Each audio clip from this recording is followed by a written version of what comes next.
Здравейте, здравейте, скъпи родители, бъдещи, настоящи, може би и работодатели. Аз съм Вал Милева, основател на проекта Съзнат живот мъдро родителство, бъдещ позитивен психолог, педагог и международно сертифициран треньор по личностни и семейни трансформации. И днес съм тук с тази прекрасна лъчезарна дама, която, както виждате, е готова да отговаря на всички ваши въпроси и вълнения, свързани с една толкова важна, деликатна и чувствителна за нас майките тема, а именно края на майчинството и връщането на работа. Щастлива съм, че днес ще можем да коментираме тази тема с Цветелина Панчева, която е кариерен ментор с над 15 години опит и практика и която всъщност по пътя си подкрепя и страшно много майки в този толкова съществен преход, който до голяма степен разделя нашия живот на преди и след. В своята практика аз доста често работя с майки, които срещат много предизвикателства, когато идва момента да се върнат на работа. Обикновено обаче нашия фокус на съвместно сътрудничество е насочен към това как да ги подкрепя психоемоционално, как да се справят с адаптацията на детето, с адаптацията на цялото семейство към тази промяна, как да се справят с страха, да оставят детенцето, да го доверят на грижите на друг човек, да се справят с промените, които възникват в поведението, в начина, по който те се чувстват. Днес обаче ще разгледаме темата в съвсем друг фокус, а именно нещата, които ни вълнуват практически, свързани с това как се връщаме на работа, на старото място, а може би на съвсем ново място или в съвсем ново поприще, как се реализираме на трудовия пазар и всички от тези въпроси, съмнения и притеснения доста често имаме в този процес. И така, казвам здравей, добре дошла на Цветелина Панчева. Здравей, Цвети! Здравей, Вал! Здравейте и вие, прекрасни дами! Изключително ми е приятно да съм с вас днес и много благодаря на Вал за поканата да участвам съвместно с нея, за да можем всъщност да помогнем на колкото се може повече майки, които са в дилемата в момента, в който взимат решение кога и как да се върнат след майчинството. Тема, която е много широка. Тя няма да успеем, вероятно, днес да обхванем всички аспекти, защото те са толкова много, но ще се опитаме да засегнем основни теми. Разбира се, и от гледна точка на психологията, защото двете неща при всички положения са свързани, тъй като взимането на решения минава през нашия вътрешен свят и потребности. Така че аз ще съветвам ни да се допитвате и до вътрешните си усещания като цяло. И ако пък те имат някакъв дисбаланс, при всички положения да потърсите Вал за помощ в тази ситуация. Това, с което аз мога да ви помогна, е от гледна точка вече на работодателите, какво се случва, как да наместите себе си спрямо новата реалност, защото тя е изцяло нова. От тук няма такава трансформация, която се случва, когато жената стане майка и приоритетите и начина на разсъждаване се променят. Така, може би да ви разкажа... Точно това и аз щях да те помоля да ни разкажеш малко повече за себе си, за своя опит и въобще като цяло за това, което те вдъхновява в твоята дейност и с което може да си полезна и на своите клиенти.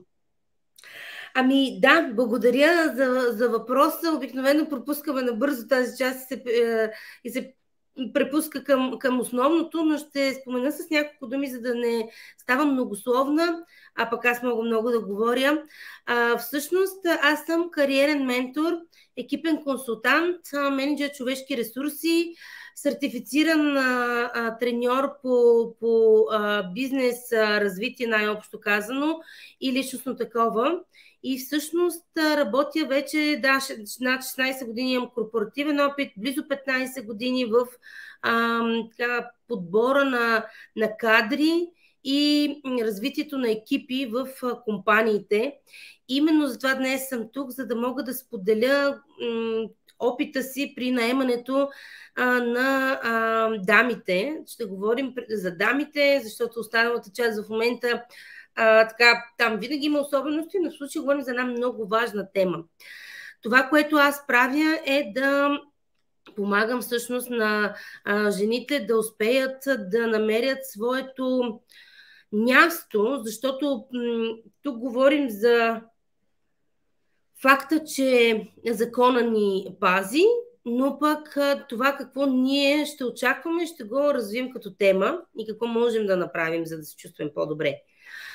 Аз съм човека, който ви помага да построите своята презентация, наобщо казано, да получите коража, когато говорим за отношенията с менеджери, един вид личен HR, личен консултант, който можете да имате в своя екип.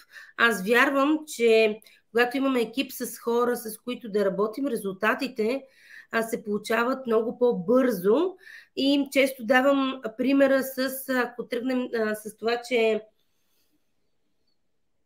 ако тръгнем да караме, например, ски от първия път и ние сами се учим, може би ще ни отнеме цял сезон, докато изпитаме удоволствието от спускането по пистата, без да паднем, нали, хиляди пъти, да се нараним и така нататък. Когато имаме инструктор с нас или човека, който да ни научи как това да се случи, може да се случи още след няколко тренировки, да спуснем пистата и да усетим защо наистина го правим. Това и с менторите, които избираме в живота, било то в посока психология, било то в посока бизнес. И за мен е истинско предизвикателство на първо място да работя с всеки един различен случай. Всяка една майка е една вселена различна.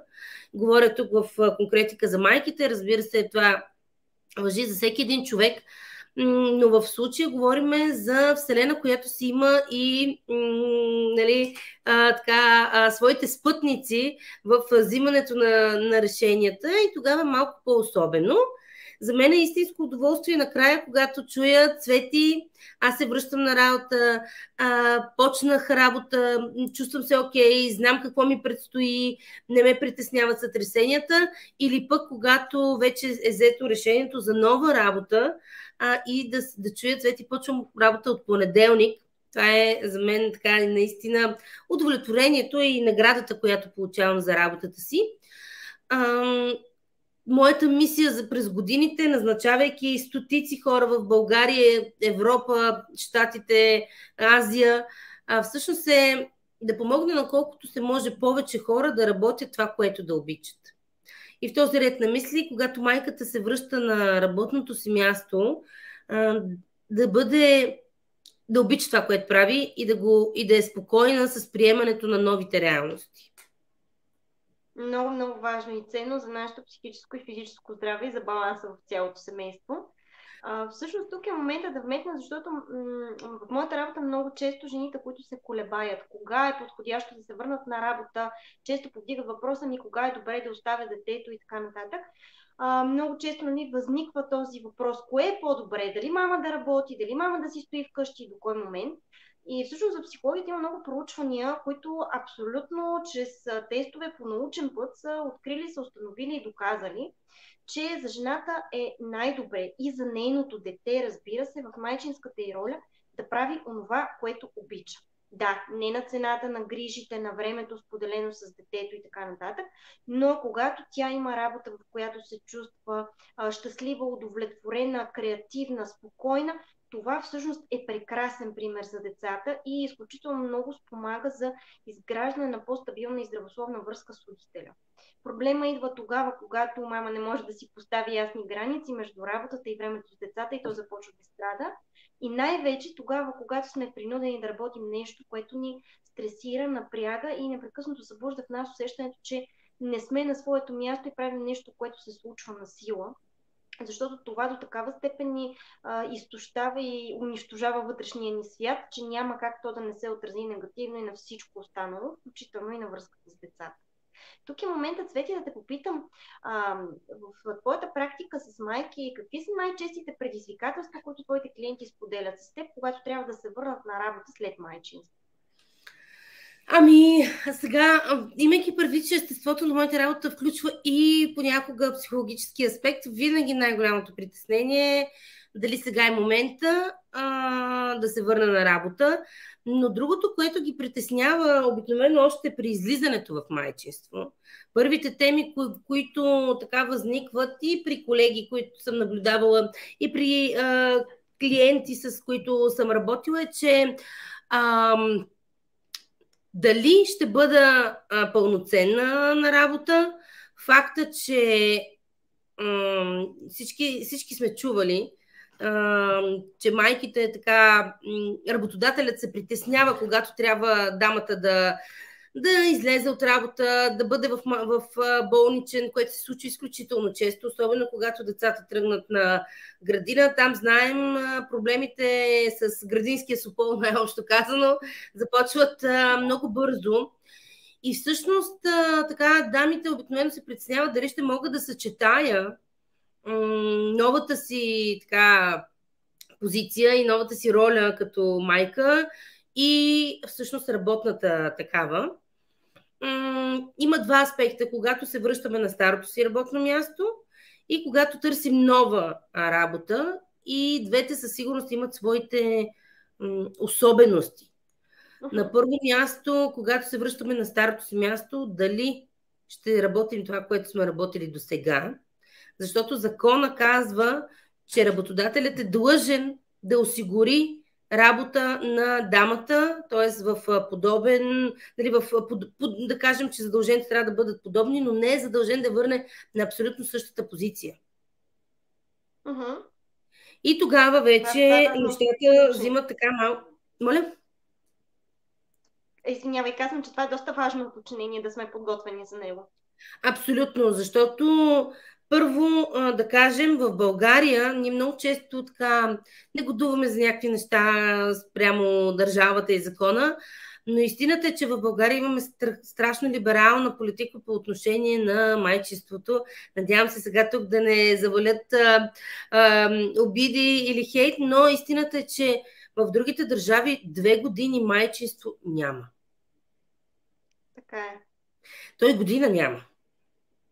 А да не говорим, че нали, толерантността, която като цяло просто нашата система има, е изключителна и за мен всяка една от нас, която става майка в България, трябва да е благодарна на тази възможност, която и се дава. Тук идва вече сега реденето на приоритети и на това как ние виждаме собственото си развитие вече в формата майка.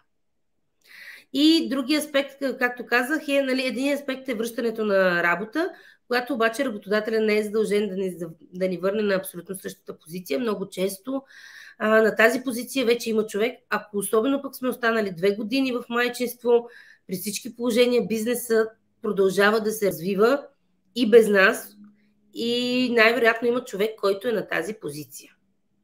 Вече много зависи от самата организация на компанията. Ако е по-голяма компания, те просто ще ви намерят място, може да е на по-различна, на по-ниска позиция или пък някаква по-алтернативна. Тук вече трябва да се подготвите психически, дали сте готови да вземете тази позиция и ако я вземете в името на какво, за какво и така нататък. Могат да ви върнат на същата позиция, разбира се, особено при по-малките компании, наемат се хората изключително по заместване и така нататък. Тогава вече транзишън периода, т.е. времето, в което ще засечете стария човек, вие, за да се върнете, за да видите какво се случва. Майчинството, обикновено много често майката се връща след първата година, тук вече решението, което се взима, аз познавам и след втората, е много индивидуално. Много индивидуално и спрямо и семейните бюджети, състояние, кой има да помага, кой няма и така нататък. доколко сме готови да оставим детето. Това вече тук влиза, наистина просто се преплитат нещата. Но тук вече има, нали, идва въпроса дали мога да си позволя да оставя детето и да се върна на работа.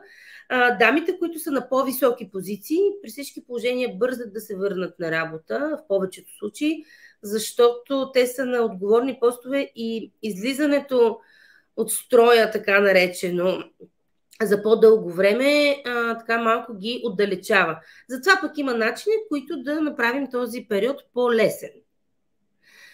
Можем, имам колеги и хора, с които съм работила, които през цялото време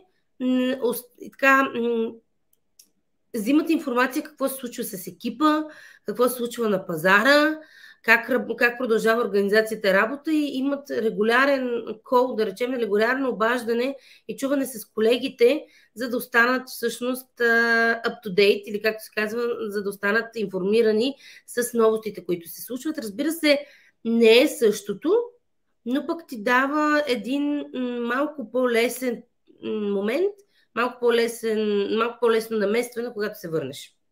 И други аспект е, когато дамата след майчинство трябва да търси цяло нова работа, не е била на работа преди това, не е разчитала, да кажем, на помощи от държавата или каквото и да било, или компанията по някаква причина може да е затворила или каквото и да е за периода на майчинството, тогава търсим нова работа, тогава реалността е малко по-различна. И там имаме вече техники, т.е. не техники, да, и техники, но имаме и момент, в който пак ще подчертая, пак напомням, да напишем ние какво искаме да ни се случи, да го имаме в главата си и оттам нататък да търсиме подходяща позиция и работодател. Защото има работодатели, които са толерантни, има работодатели, които те искат изцяло на работното си място от до времето на работа и не биха правили компромис с това. И тогава вече идва момента, в който ние как да се държим на интервю, какво да правим. Ето тук идва момент, в който да използвате консултант като мен, защото може тук вече да направим стратегия. Дали това да е първото нещо, което казвам, дали въобще да го казвам и така нататък. За мен, естествено, отворената и честна комуникация е преди всичко, защото по този начин задаваме правилните очаквания.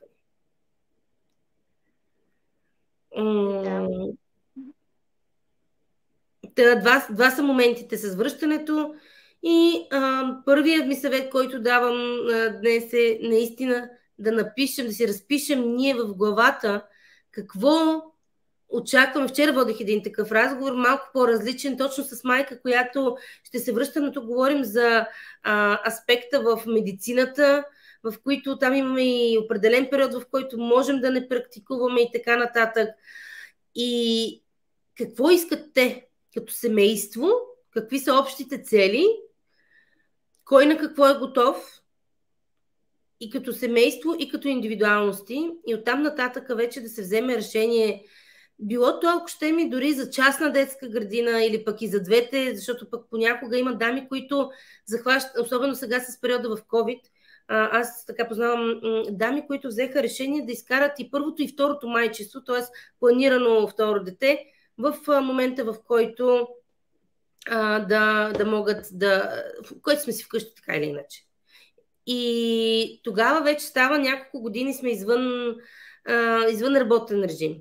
Какво ни предстои в живота, какво общо като семейство искаме, дали ще е за чужбина, дали ще е в България, как да го разгледаме като план.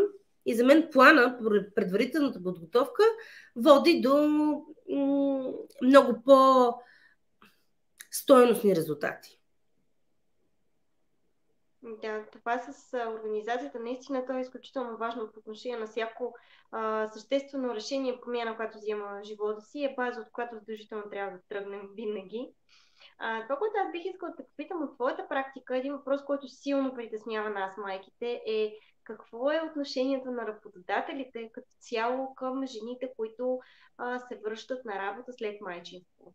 Има ли толерантност към наемане на млади майки, дори към взимане на работа обратно с цел тази жена наистина да остане и да работи, защото, както ти каза, нали, закона може да ни задължава да ни запазят за позицията, мястото, правото на работа, но доста майки се оплакват, че отношението е такова, че всъщност от тях се очаква да напуснат.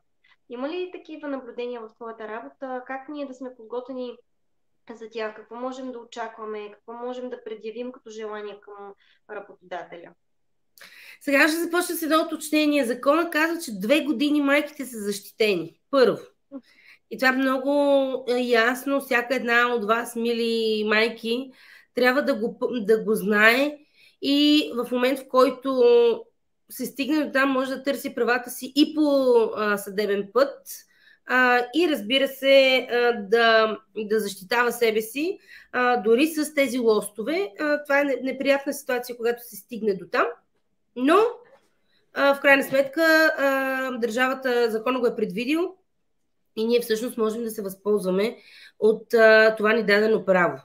Така, 2 години, знаете, е период, в който те не могат да те махнат, най-общо казвам, не могат просто така да те махнат от работа, могат да правят някакви стъпки, в които да ти помогнат да вземеш такова решение, но сега, просто тук говорим като цяло, ако се върна малко назад, когато сме избирали своя работодател, тук говорим като цяло за ценностна система. Първо за ценностна система, зависимост, разбира се, от самата организация, големината, бизнеса и т.н. Но преди всичко за ценностна система и на менеджера, с който работим, и с компанията, в която работим, защото има големи компании, и по-малки такива, които те насърчават майките да се върнат на работа. Също малко по-назад в България, нали, работният ресурс на хората не е толкова голям и бизнес изпитва нужда от тези майки, които са излезли в майчество, за да се върнат на работа. Сега, оттам нататък, в зависимост ние къде сме избрали да работим по принцип, познавайки работодателя, ние винаги може да наблюдаваме, ако не сме първата дама, която се връща на работа след майчество, ако преди това, нали, около нас се е случвало, ние трябва да видим, нали, можем да видим кой как се е чувствал и така нататък. Имайте предвид, че често пъти чисто човешки дамата е променена, когато се върне на работа. И това го има. Да, именно заради трансформацията, която се е случва, защото това е, нали, не можем да го сравним. Не е като да си бил просто на операция, не е като да си бил на дълга почивка.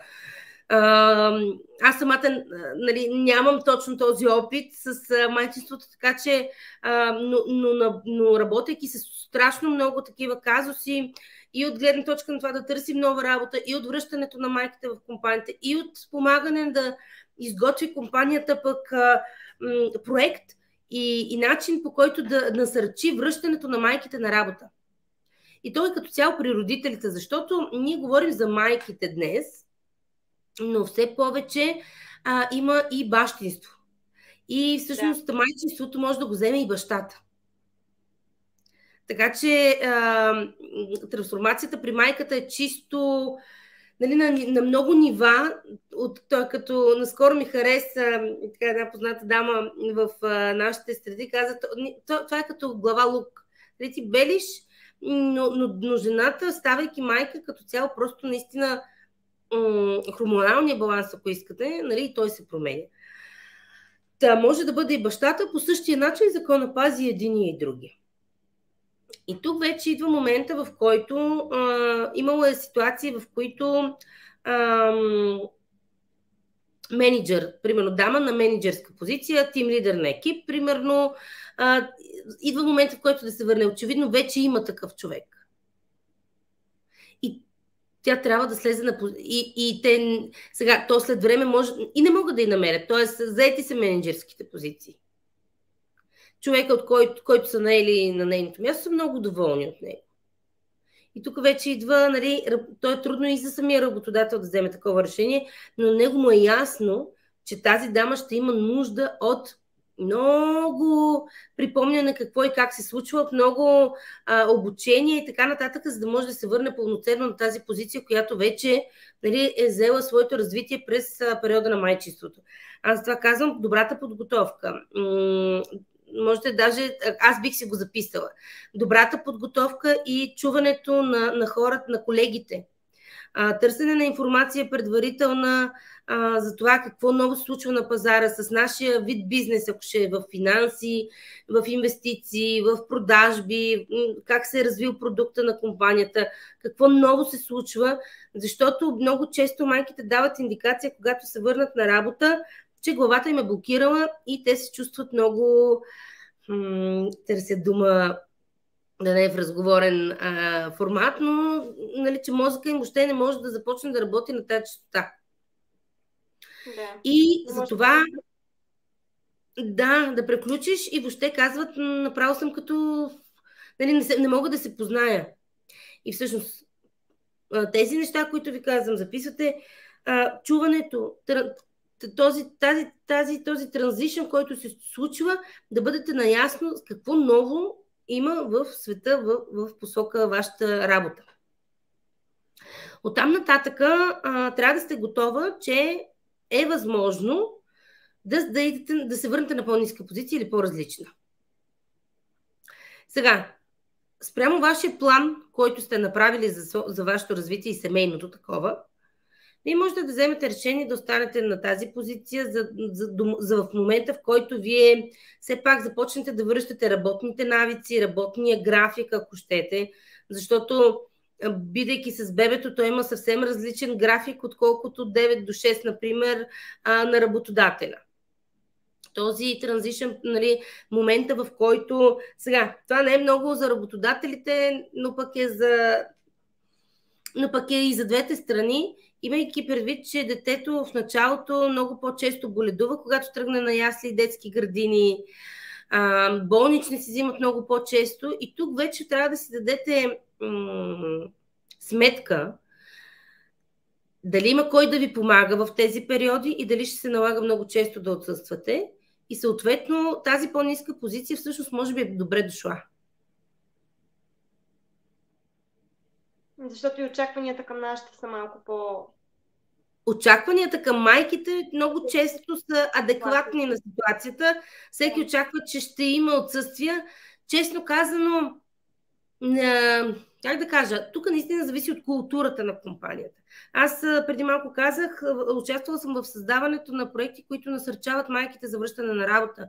Било то финансово, било то с детски градини в самите компании, било то с гъвкавото работно време, било то с разбирането, нали, от работа от вкъщи, work from home офисите. Може би пък това малко...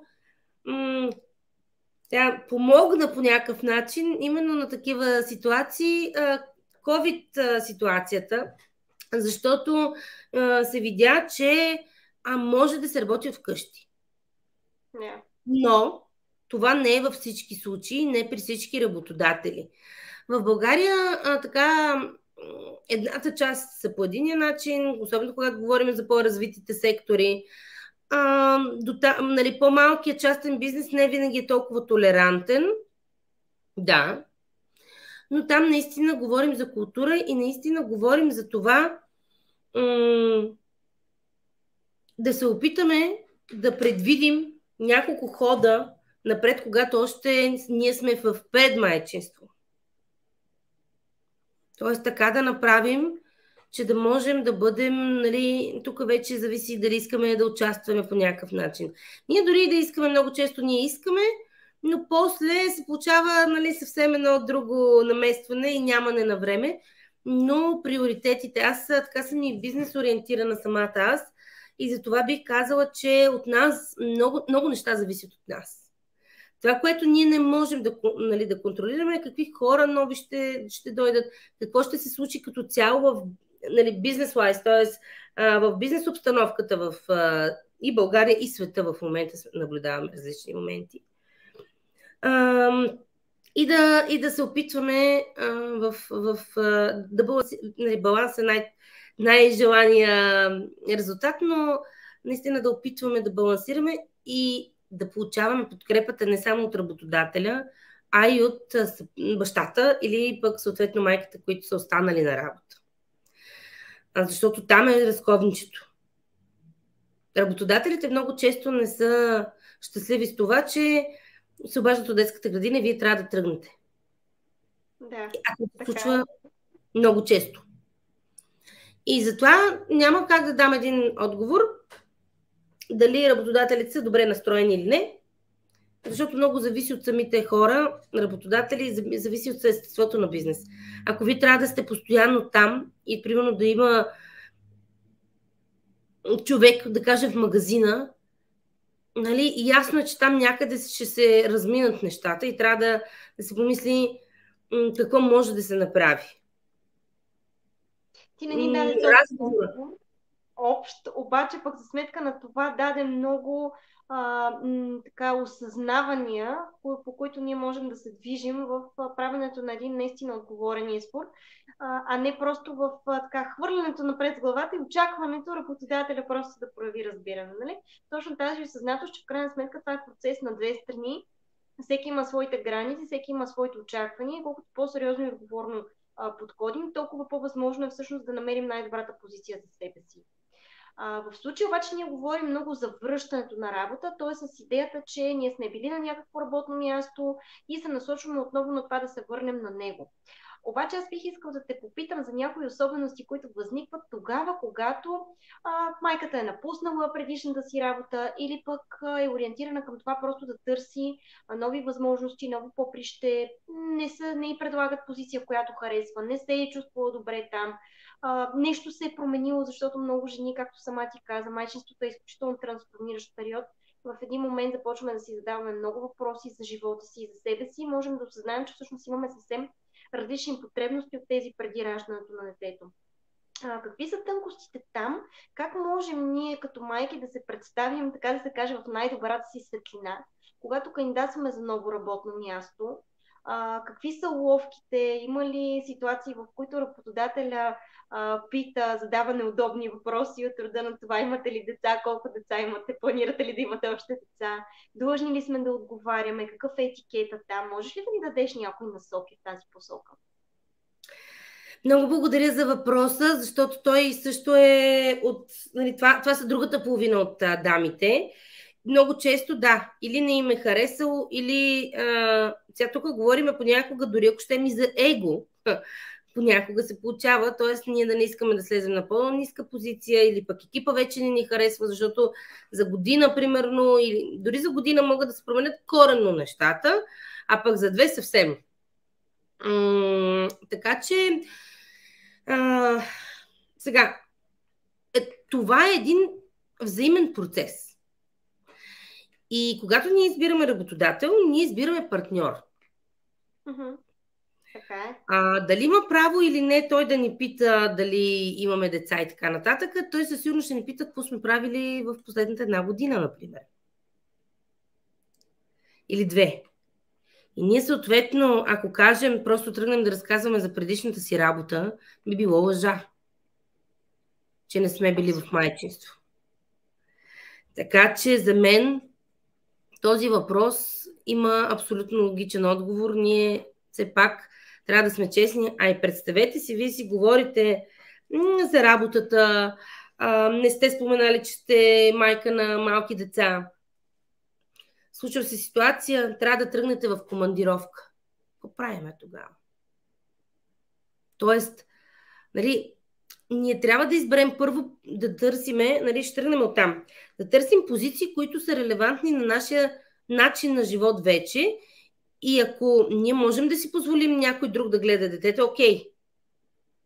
Нали, тук вече отделен въпрос дали това е правилният подход, чисто психологически и така нататък, но има, нали, различните варианти, различните семейства и така нататък взимат различни решения. Ако вие можете да си позволите да сте изцяло фокусирани в работата, да можете да отговаряте, както се казва, 24/7 на нуждите, образно казано, разбира се, на бизнеса и така нататък, нали, това са окей неща. Ако Обаче вие сте наясно, че примерно сте на държавна детска градина, има определено време за взимането на детето, за, за воденето, връщането, за това, че ще се обади, нали, лелята от градината и ще каже: появи си Сопол, нещо му се случи, разболя се, пускаме ги в карантина. В момента е много актуален така този въпрос, че те ги пускат в карантина и вие за 2 седмици трябва да намерите начин как да съвместявате работата си с гледането на малкото дете. И тук вече идва наистина доколко е толерантен човек, нали, работодател от среща. И вие, ако не сте казали, че имате малки деца, ще имаме конфликт. Тоест, очакванията ще бъдат предадени и всъщност в дългосрочен план това няма да работи добре нито за вас, нито за работодателя. Така че аз самата бих казала, аз мога да предложа това, това и това. Работодателя също, и ако се срещнем заедно във вижданията си за общо развитие, прекрасно. И затова казвам, че това е като да избираме партньор. Това е все едно, ако в момента, да кажем, сме самотна майка с малки деца, и ако искаме да намерим нов партньор, ние да не кажем всъщност какви са обстоятелствата. Точно така, напълно те подкрепям. В крайна сметка, майчинството е изключително голям ангажимент, изключително чувствителен ангажимент, и ако ние искаме да намерим работно място, на което да се чувстваме наистина добре и да можем да съчетаваме, няма как да очакваме разбиране и подкрепа, ако ние не сме коректни още при кандидатстването. Обикновено майките ми задават нали, този въпрос, или по-скоро споделят с мен, че се притесняват, че ще ги попитат как ще реагират работодателите, дали майчинството всъщност няма да е пречка да намериш работа. Но всички тези притеснения, дори те да си имат своите основания, те произхождат първо от нас самите. Нали? И ние трябва да, така да се каже, да намерим начин да се свържем с себе си и да ги преодолеем градивно, за да можем да направим най-добрия подход към работодателя. Защото само, както ти спомена, още при първото отсъствие, при първото възникване на въпроси, освен че можем да се създадем много проблеми на работа, дори работодателя да се окаже толерантен, дори да се окаже, че ние не имало за какво да се притесняваме, представете си какви доверителни отношения, какво развитие, какво израстване, какъв психологически баланс ще имате вие с този човек и с вашите колеги, ако подобно нещо е било прикрито и е останало, нали, несподелено. Така че да, аз също ще подкрепям, че е много добре. И самите ние по този начин си изграждаме представа какъв човек стои срещу нас. Защото точно така. Със сигурност ще ни се наложи. Дори да има на кого да разчитаме, детето си има нужда от майка и със сигурност ще си прочи, че ние сме такива. И съответно, ако срещу нас е един човек, който не гледа с добро око на това, дори както ти каза, нали, въпрос на култура, ако има един човек, който така гледа с снисхождение, с неуважение на майчинството, на този процес, представете си какво ще е отношението към вас в момента, в който вие го разберете, след като вече сте на работа, след като сте поели този ангажимент, след като сте подписали договор, нали, прехвърлили сте всичките си очаквания, личностни, какво голямо разочарование ще бъде това, и това често пъти след това влияе на майките много деградивно, когато идва момента пък да сменят работа. Те не вярват, че могат да израснат, не вярват, че заслужават, не вярват, че някой ще ги подкрепи. Затова колкото по-осъзнато, така открито и отговорно тръгваме в началото, толкова по-бързо ще намерим това, което е за нас, и съответно ще можем с най-малко така ресурси, хвърлени на вятъра, нервно, психически, да намерим най-доброто решение. Добре, аз бих искала да те попитам, има ли някакви тънкости, за които можеш да ни посъветваш, които ние като майки да се представим по-добре? Дали ме чуваш обаче? Да. Чуваш ли ме? Чувам. Да, защото нещо ми изчезна камерата ти. Ето те отново, здравей. Дали има тънкости, с които можем да се представим пред работодателя в позитивна светлина. Тук не говорим за това да излъжем работодателя, както вече си казахме, че детето ни не боледува, че имаме човек, на когото разчитаме при положение, че нямаме и така нататък, а по-скоро как ние да развием своята увереност, не само като майки, но като служителки майки, и как ние да покажем тази увереност пред работодателя, защото често пъти, каквото и да си говорим, и ние като майки, и работодателите, винаги фиксацията е в това. Ако имаш малко дете, това означава много грижи, притеснения, недоспиване, чести отсъствия. Значи намалено количество работен обем и намалено качество, защото твоето внимание и напрежение са някъде другаде. Съответно обаче, като майки ние имаме и много плюсове, защото майката е жена, която е много по-осъзната, много по-организирана, много по-малко сме склонни да губим време в хаотични неща, в притеснения, в неувереност, както преди да станем майки. И имаме често пъти стабилно изградена система за реакция в трудни, напрегнати ситуации.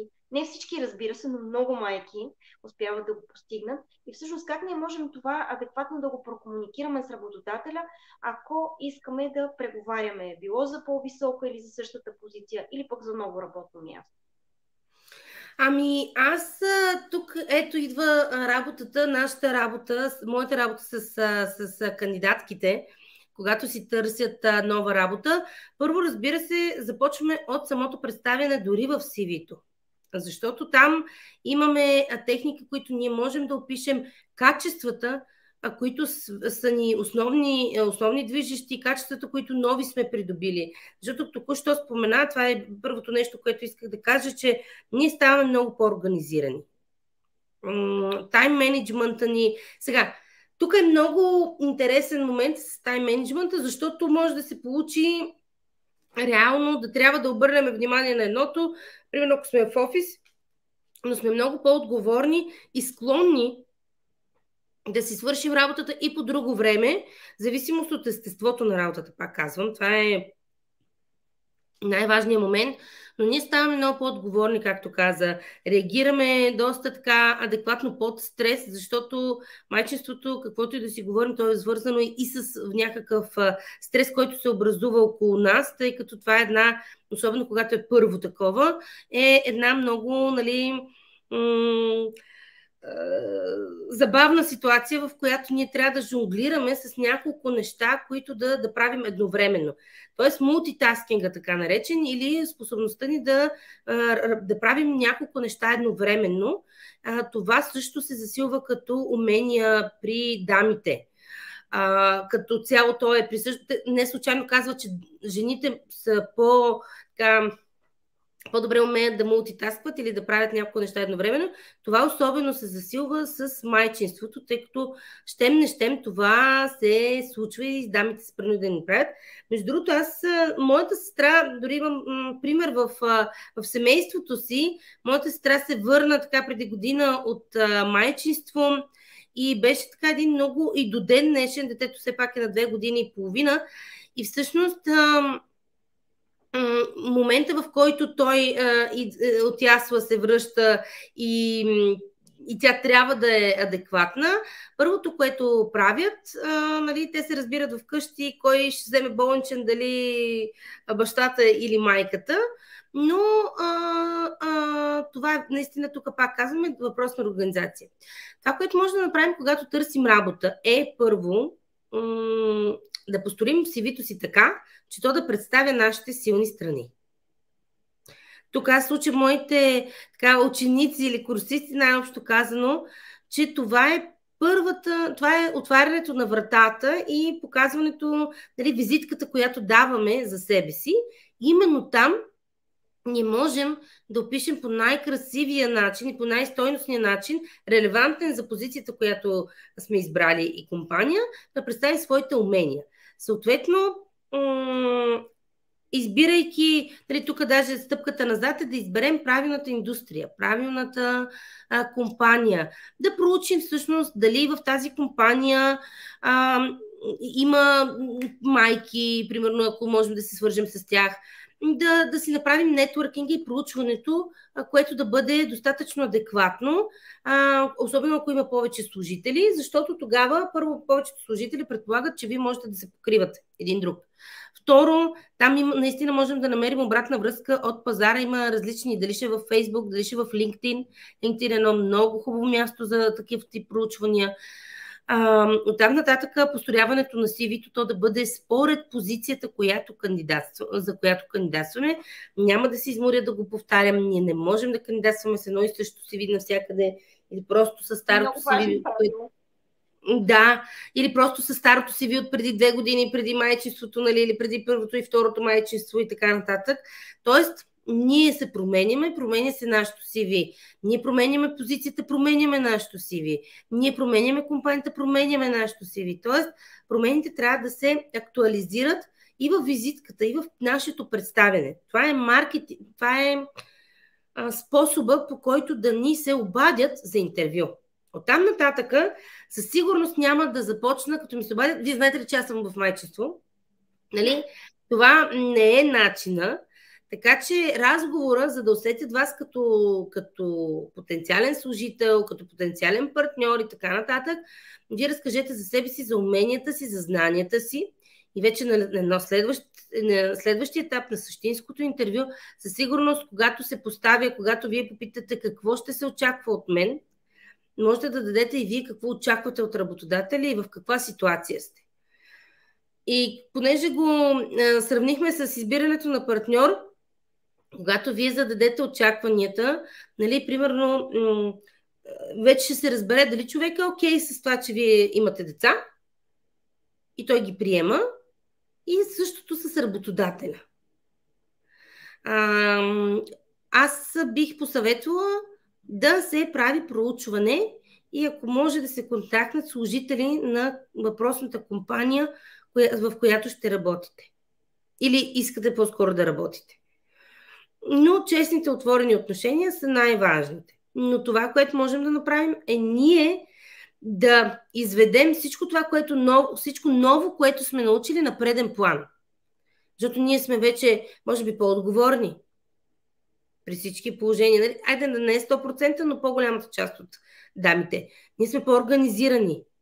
Ние жонглираме буквално с времето и живота. И ние вече, имайки дете пък, ние бихме могли да бъдем още по-добри менеджери в последствие. Когато обучаваме, нали, това са силни качества, които ние придобиваме в обучаването на хора, в развитието на някой. Тъй като една жена, която е преминала през това нещо, или пък с 2 и 3 деца, със сигурност има опит в това как да предаде някакви знания и как да вижда човека как се развива пред нея, и по същия начин се развиват и служителите. И понякога има различни менеджерски подходи, но определено някои от тях са именно в този обгрижващия вид и така нататък. И това е нещо, което ние можем да демонстрираме на интервюто. Да, наистина много ценно. Аз, понеже ние с родителите често работим не само предизвикателства, свързани с детското възпитание и семейните отношения, но и по развитието на всеки един от членовете на семейството. Защото за баланса в семейството всеки един трябва да се чувства добре. И въпросът за личностното и професионално развитие при нас, майките, търпи много трансформации в този период и е изключително важен, макар и често подценяван. И тук, когато говорим обикновено за предстоящо връщане или търсене на работа, аз също съветвам майките да разглеждат интервюто не като един страшен процес, в който сега ще трябва да си призная, че съм майка и ще бъда осъдена и отхвърлена за това. А всъщност това е един процес абсолютно равнопоставен. Точно както ти сподели, избор на партньор. И е много важно, че в този процес вие не само споделяте за себе си и отговаряте на въпросите, но имате правото и възможността да зададете вашите въпроси и да поставите вашите потребности. Защото само така след това ще можете да знаете какво реално ви се предлага като условия. Нали? Защото условията не са само заплащане, бонуси, часове работа, позиции и така нататък, а за цялостната среда, която се формира и в която вие ще функционирате като индивид, от която вие ще се храните психоемоционално и това, което всъщност ще носите от дома във вашето семейство.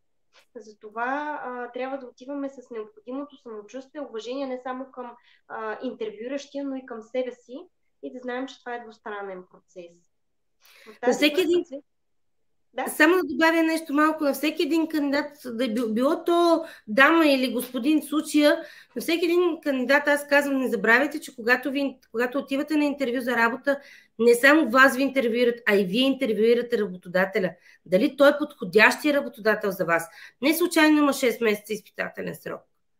Защото обикновено се наместваме. Това е като наистина, пак казвам, като връзка. С началото е много готино.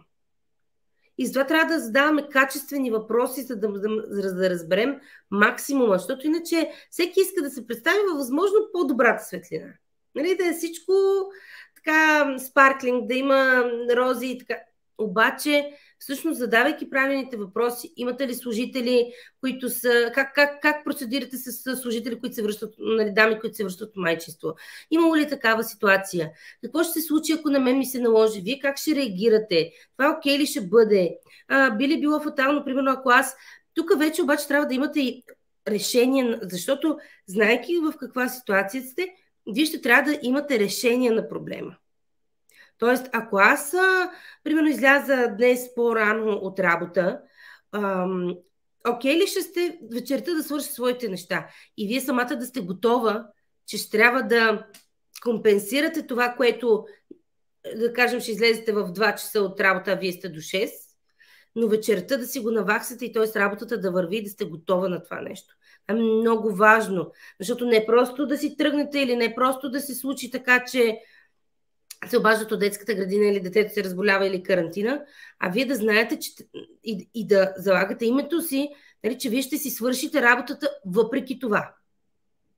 Да, това всъщност е част от емоционалната интелигентност на работното място, а именно подхода към работодателя. Той не е, така да се каже, всевишен, който трябва да има решение на нашите проблеми. И това е практика, която се прилага, Цвети, предполагам, ще потвърди, независимо дали имаме проблем с някаква работна задача, която изисква повече, отколкото ние в момента считаме, че можем да отделим. Независимо дали е личен проблем, който ще се отрази върху нашата работа, присъствие, или пък е конфликт с друг служител, когато отиваме и се опитваме да прокомуникираме това, особено с по-висшестоящ, винаги има моменти, че е в наша полза да предлагаме решения. Аз имам такъв и такъв проблем и обикновено продължението на тази заявка винаги, която работодателя очаква, е добре и какво предлагаш. Защото абсолютно. Иначе ние просто падаме в графата на едни хора, които са в детска позиция, влизат, оплакват се и чакат някой да ги спаси от ситуацията, а ние не сме там за това. Абсолютно, работодателят все пак не е нали, той не е детегледачка, така или иначе, и ние сме адекватни хора, но другото, което е, че тази ситуация няма да е веднъж. Защото ако нещо се случи един път, нали, то лесно може да бъде, нали, да се разгледа, но да бъде отминато. Но тази ситуация ще се случва на брой пъти. И тогава наистина ние трябва да сме готови психически, смисъл, когато правим още плана си, ние да знаем, че на нас ще ни се налага, дето като да спи, ние трябва, примерно ако сме счетоводители, ние трябва да си свършим работата вечерта на тихо и спокойно, то като заспи, а не просто да си мислим, аз си тръгнах от работа, утре ще си продължа, ти хубаво ще си продължиш, ама работодателя, нали, той ти плаща тази заплата, която сте се разбрали примерно за 8 часов работен ден. И тук той е което... Да, и то, което сега тук вече нали, гъвкавото, дали ще е точно 8 часа или 7 часа и половина и така нататък, въпрос на това наистина културата на компанията, защото има работодатели, които са, нали, следят към банката и часовника. Слава Богу, все по-малко остават, но и въпрос на свършена работа. Но когато ние знаем, че примерно е приключването на годината, сега случва ни се такъв момент, ние при всички положения ще трябва да наваксаме в денонощието или в седмицата, за да може да сме адекватни на това, което ни се случва. Тоест, ако работодател е толерантен да каже, окей, случило се, тръгвай, имаш своето право, тогава ние трябва да върнем нали, разбирането и да сме адекватни с задълженията си и така нещата и следващ път да се случи, той ще знае тя, окей, случило се, но аз знам, че тя ще свърши работата, така че не ме притеснява това. Което е изключително важно за нашия имидж. Всъщност тук е Да. момента да ви подсетим, ако имате някакви въпроси към Цвети, можете да ги зададете, за да можете да ви бъдем максимално полезни. Всъщност един от последните въпроси, на които бих искала да се спрем, е въпроса с самооценката на майките, с нашето собствено възприятие по отношение на този процес, на връщането на работа, с най-честите притеснения, които майките споделят. Много често ние имаме в себе си страха, че, както казах, майчинството ни сваля рейтинга по отношение на служебните задължения. И Цвети даде много ясни и конкретни и полезни съвети за това как всъщност практически можем да го преодолеем чрез съответните стъпки. Много е важно ние да имаме осъзнатост, както Цвети каза, да имаме една добра подготовка, какво всъщност ни предстои. Много често майките, още напускайки работното място, нали, напускайки, казвам грубо, дори да останем реално служители на дадена структура, компания, излизайки по майчинство, ние имаме идеята, че ще трябва да се върнем горе-долу какво ще се случи в този период. Кога планираме да се върнем? Не всичко, разбира се, което планираме се случва точно така. Ще да кажа, да. Да, много трансформиращ период с много изненади, но като цяло ние имаме това очакване. Особено когато на работното ни място няма разбиране или пък сме имали някакъв конфликт, притеснение, не сме се чувствали добре, всъщност идеята, че в един момент ще трябва да се върнем на работа, изключително много ни натоварва и може да превърне целият период на майчинство в много стресов момент. Така че ако ние излизаме по майчинство с това усещане, е хубаво да го преработим, защото в противен случай ние просто ще си опорочим щастието от това да сме родители и това нещо ще окаже изключително негативно въздействие върху нас, върху връзката с детето. Също така е много важна комуникацията с партньора, реалната комуникация. Много майки в един момент казват, аз не искам да се връщам на работа. Пък нали, мъжа ми ме притиска или обратното казват, аз всъщност не мога да остана повече вкъщи, не се чувствам психически добре, а се чувствам виновна и хората около мен ме карат да се чувствам виновна и ме критикуват за това, че имам потребност да се върна на работа.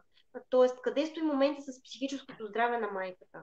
Нейната потребност да се реализира в какъв аспект и всичкото това нещо да бъде прокомуникирано в ясни граници с нашия партньор, защото ролите ни, колкото и да са различни, те не са така структурирано обозначени точно от кого какво се очаква, а много пъти ние си мислим точно така. И очакваме, че другия човек ще ни разбере, че другия човек ще се досети ние какво бихме искали да правим или как според нас е правилно, което не е така.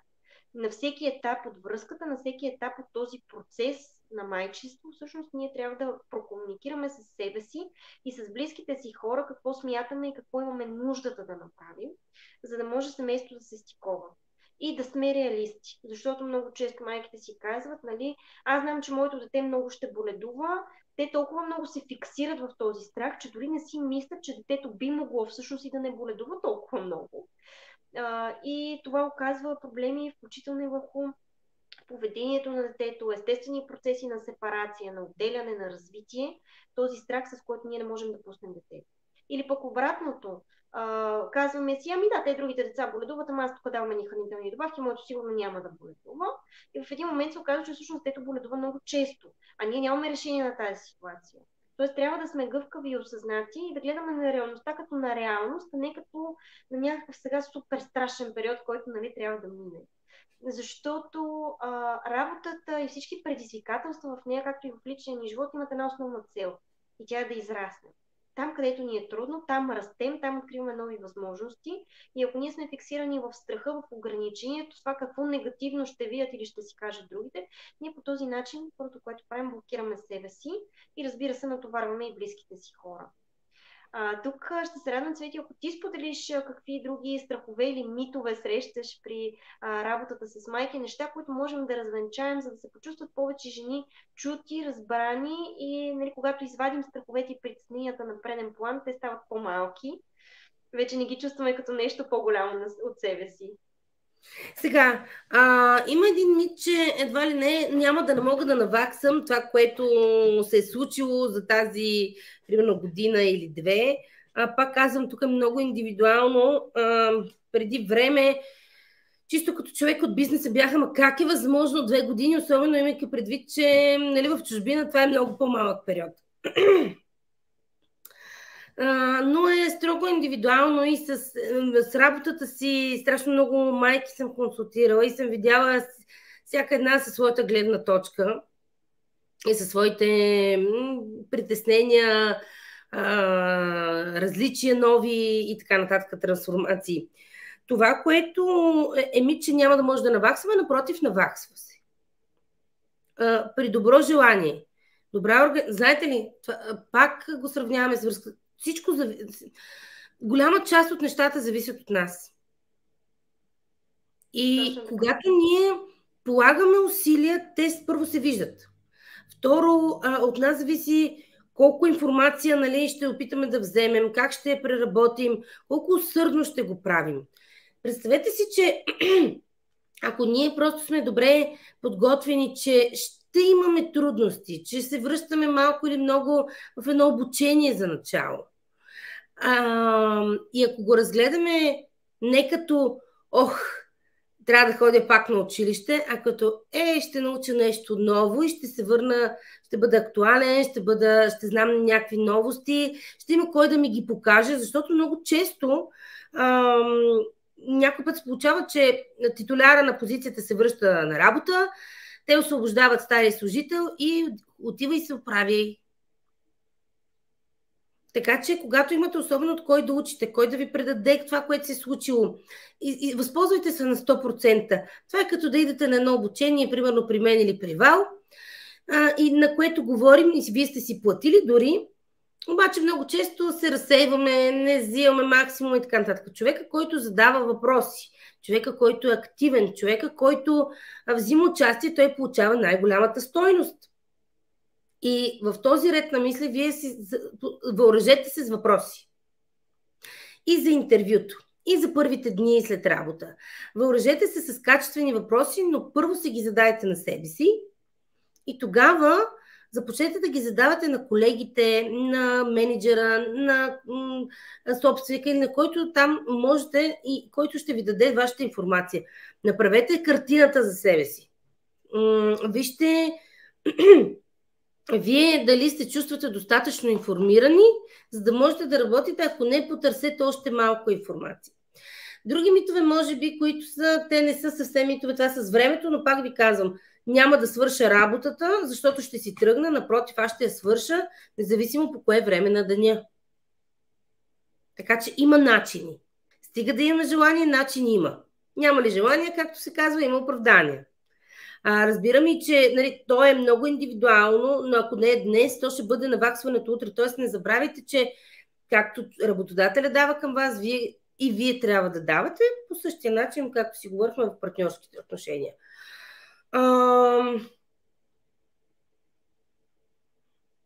Митове, че жените стават по-строги, може би, когато вече са майки и се връщат от майчество. Мите, защото е много индивидуално отново, но не забравяйте, че особено когато сте на менеджерски позиции, това не са вашите деца. Вие не е нужно да бъдете майки, но пък разбирането, което можете да проявите, може да бъде много по-значимо. Така че сепарирането на ролите, т.е. отделянето от майчинската роля и от ролята, например, на менеджер, ако сте менеджер, това трябва задължително да се случва и да знаете, че вие на работа не сте майки, а там сте служители, хора, които вървят в бизнес отношения, но поставянето на граници, например, срокове, менажиране на време и така нататък, всичкото това е приложимо просто в бизнес средата. Така че това също е мит. Тук може много да говорим, за всяко нещо можем да видим как хората мислят, но обикновено е разсейването. Имайте предвид нещо, което наказахме. В началото ще ви е трудно с разсейването, но тук можете да тренирате. Вече живеем.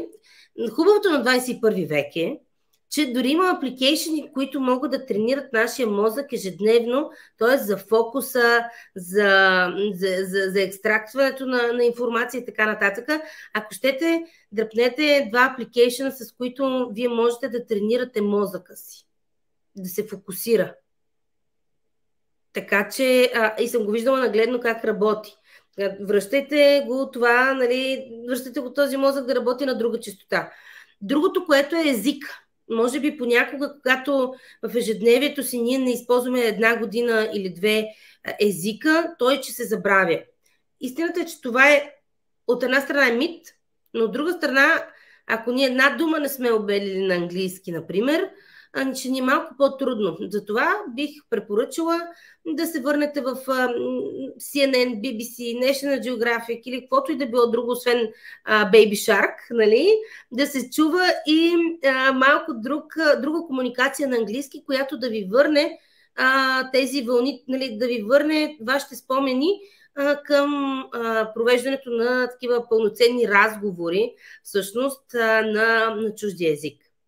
Така че това са едни много такива лесни трикчета, но да използваме техническия прогрес на времето и да използваме и тези апликейшени, ако нямаме възможност, защото сега, примерно, може да имаме възможност някой да комуникираме на английски, да водим някакви по-съществени разговори и така нататък.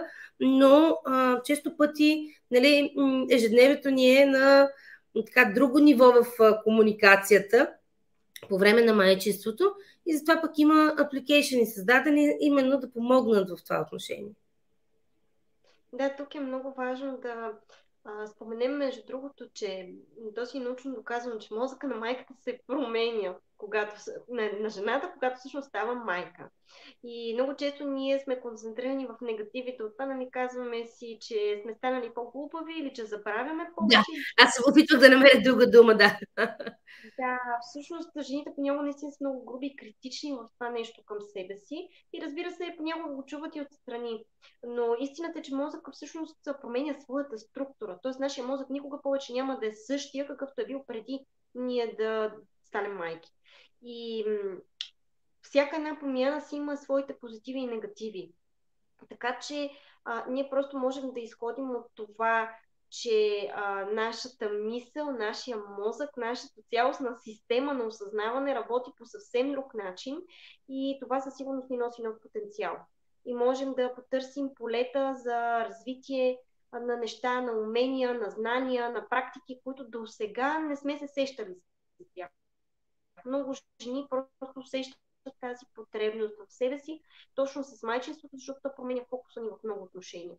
И също така, самата подготовка за връщане към тази нова роля вече и на работеща жена, не само на майка, е като всяка друга подготовка в живота. Даже вчера с родителите говорихме за децата, които не искат да учат. Нали, особено в първоначалните класове, трудната адаптация към училище. Съответно, същото важи и за това, когато детето тръгва на градина или въобще когато се случва някаква такава генерална промяна, част от израстването в живота. Тази подготовка не се осъществява за 2 дни. Нали, връщането на работа по същия начин.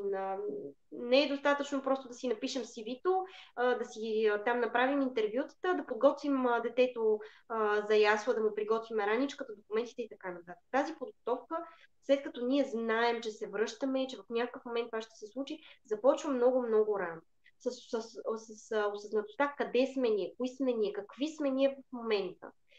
И не само насочено към това каква позиция ще изпълняваме, какви ще са нашите ангажименти там от толкова до толкова часа, такава и такава роля, но и цялостната осъзнатост за нашето ежедневие. Какви навици да си изградим, които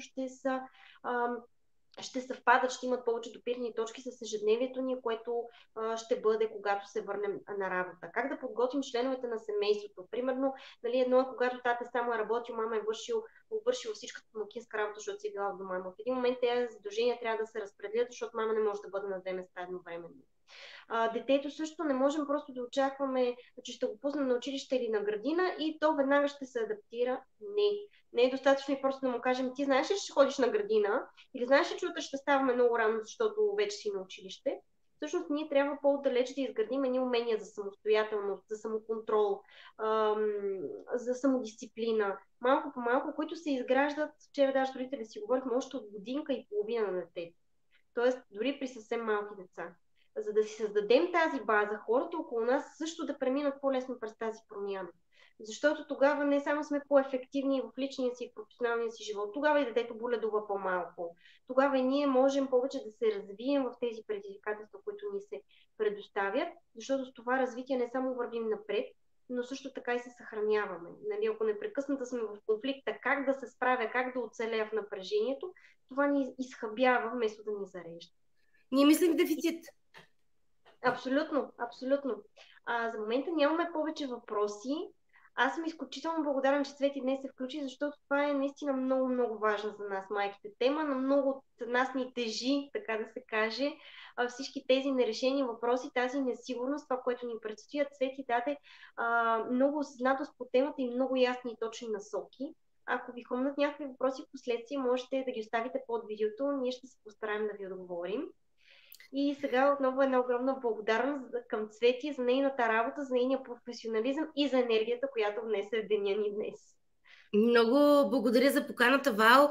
За мен е истинско удоволствие. Ако случайно гледате, тъй като знаем, че режима при майките е най-различен, ако гледате лайфа в някакъв момент, видеото, вземете си максимума, водете си бележки, бих апелирала, но можете да задавате и въпроси отдолу под видеото, на които ние ще отговорим в последствие в писмен вид. Това може, разбира се, да даде и повод, ако нещо ние сме изпуснали, пък да направим ново такова. И също така ще ви пусна един линк, който е за един вебинар на 6 април, който всъщност е насочен именно към хора с вече някакъв опит и който ще даде насоки какви основни грешки допускаме, когато кандидатстваме за нова работа. Така че ако това ви интересува, все още е на Early Bird, на ранно записване. Цената е абсолютно символична, за да има обмен, защото, както говорим през цялото време, всичко е взаимно. Както ние към работодателя, така те към нас, към партньора и той към нас, към детето и то към нас. Тоест винаги има обмен и той трябва да се запазва. И ще ви очаквам на 6 април, ако имате желание именно да поговорим какви са грешките, когато допускаме, когато кандидатстваме за нова работа, защото е важно, моята мисия и мечта е да помогна колкото може повече хора да работят това, което да обичат. Да, наистина много, много важно, за да сме здрави и да се развиваме по най-добрия възможен начин. Отдолу имаме въпрос как да се адаптира жената емоционално от майчинство към работа. Това е много, много така, нали, често срещан въпрос, защото всъщност адаптацията винаги е необходима. Не само тогава, когато се чувстваме, че ни е трудно да се върнем на работа, просто тази адаптация винаги е фаза, през която минаваме във всеки един етап от живота си, когато сменяме едно нещо с друго. И тук как да се адаптираме? На първо място трябва да си отговорим на въпросите какви пречки имаме в тази адаптация, какво най-много ни тревожи, какво най-много ни притеснява. Дали то е свързано с нашата лична реализация, с нашите лични усещания като служител, дали е свързано с детето, с сигурността, дали са финансови въпроси. Тоест трябва да набележим опорните точки, които биха могли да бъдат препъни камъчета, които биха могли да създадат дискомфорт. И оттам около тях, така да се каже, да завържим нишката с тяхното преодоляване, с повече самоизследване, с повече техники за емоционален баланс. Затова е така много общ въпроса и можем наистина много да говорим. Ще помисля и за нещо допълнително, което можем да направим на тази тема. Да, ще има запис, видеото остава на страницата, така че можете да го гледате в всеки удобен за вас момент. Пък аз ще апелирам да го споделите и за да стигне доколкото се може повече майки, особено майките имат способността да разширяват контактите си с още майки и много от вас са именно на този етап и именно в тези дилеми. Могат да го гледат видеото, както се казва, на няколко части, защото ние вече виждам, че час и 10-15 минути сме заедно. Могат да го гледат на няколко части. Задавайте въпроси отдолу. С Вал ще отговорим, независимо, че е свършил лайфа или независимо, че е на страницата на Вал или пък на някой от моите, в които е споделено. Мен можете да ме намерите също на Цветелина Панчева на български, да ми пишете, ако имате такъв тип въпроси, защото е важно в крайна сметка да вземете максимум стойност, които ние така с огромно желание ви даваме. Питайте, коментирайте, потърсете информация. Знаете ли, ако дори да не продължите с някой от нас, дали ще е като психолог, дали ще е като човек, който да ви помогне в кариерното развитие, това е като просто ние ще ви дадем синтезирана информация и ще ви помогнем много по-бързо и лесно да се случи това. Но когато го направите, ако решите да продължите сами или с някой друг, просто задавайте качествени въпроси, на които или някой да ви отговори, или вие самите да потърсите информация в морето в интернет и след това да можете да си отговорите адекватно. Точно така. Благодаря ти, Много Цвети. Благодаря. И на мен също изключително приятен разговор. Дава много теми за размисъл, по принципи при нас двете, ако нали, оттам тръгнем. Така че оставаме на разположение. Пожелавам ви един великолепен следобед и до нови срещи. Благодаря още един път на Вал, че ми даде възможността да съм с теб, Вал, и с твоята аудитория. Много приятно ми беше и пожелаваме наистина един много слънчев и прекрасен ден на всички и успех в начинанията. Чао, чао от нас! Успехи от мен!